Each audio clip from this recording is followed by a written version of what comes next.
this video, we are going to focus on what it takes to create fore, middle, and background in your cartoon scenes so that you can have a sense of depth in them. And as a quick recap, this is our rule of thirds grid. We've got our intersection lines here, and we know that we want each of those as a focal point where the human eye naturally falls within the frame. And so we want to put the most important thing that we want our audience to look at automatically. We want to put that at one of the focal points.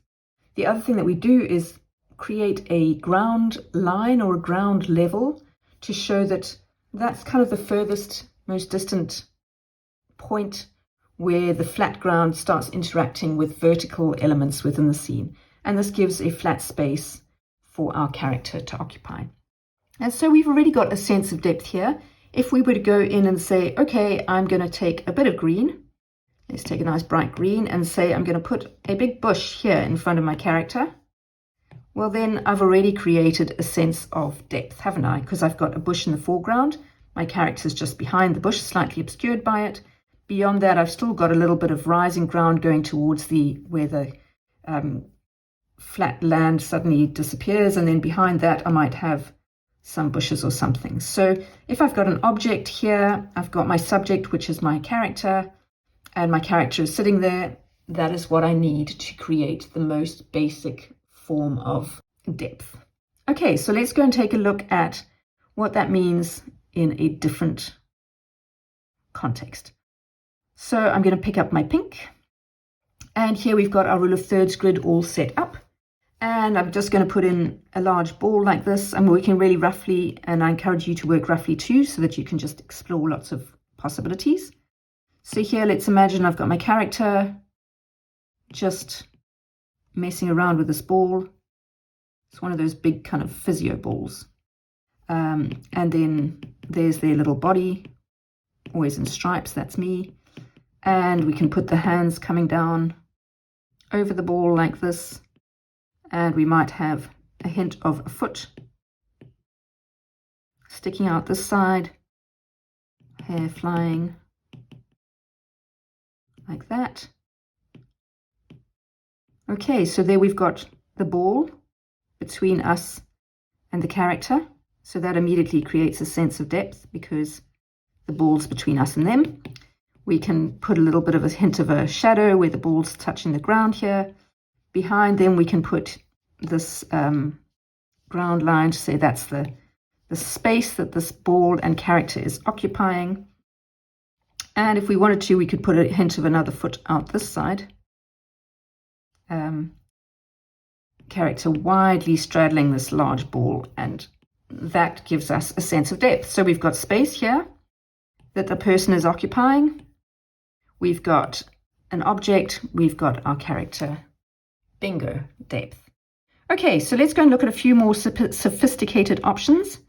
We'll close these ones down. Here you go. This also creates a sense of depth because you've got a 3D object. We've got the roundness of this vase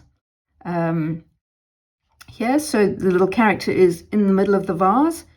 The vase is sitting on the ground like this. So that's kind of flat there. We could put in a ground line behind it. Let me go into black so that we actually get a little more of a coherent sense. So this is where this is sitting on the ground. And then way behind there, we could put in a sense of, okay, that's the rest of the space that it's occupying like that. We could put in a hint of floor tiles, perhaps, something like that. And then we've got a space for our subject, object, and verb. Subject being always the character, object being whatever they are working with, and then the verb, whatever they're doing, in this case, sitting in a large vase. Okay, let's go and have a look at some other things.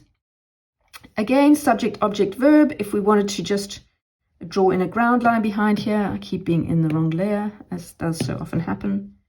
Here we go. Person interacting with safe. And object behind there. Person in front. Safe up against the wall. We've got a sense of depth. Final one for that. Here we've got our Christmas tree. Let's make sure that we're actually in that layer. We can again put in a sense of that's where the room ends, perhaps behind there. Christmas tree in front. of the room ending and character overlapping. So you'll notice with these that the key is always the overlapping. This leg is overlapping in front of the Christmas tree. In the previous one, the character was overlapping in front of the safe. In the one before that, we had the character behind the ball. So we've always got this overlapping, and that's what creates our sense of depth. Okay, so what I would like to do is just show you a couple of other options. And this is where you start to get in a little bit of a sense of the various different ground lines interacting. So here you can see we've got our rule of thirds going on. Make sure that I'm in the right layer again. Let me change color and get something quite visible. So here we go. This is our rule of thirds. 1/3, 2/3, like that. So we've got this little piggy going to market or something. Another bear on the other side walking along. And here we've got this rolling ground line happening round about the thirds. We've got a nice big bush or kind of grassy clump here in front, slightly overlapping with the pig's legs. So that gives us a sense that this is all happening closer to us than the pig. Then we've got our piggy himself, and behind him is this ground. So you can see that his legs are within that ground. So he's overlapping the ground that he's walking on. And then this overlaps behind that ground. And you can see there's another hill going up behind here. This pig is overlapping behind there, slightly obscured. Oh, it's a bear actually.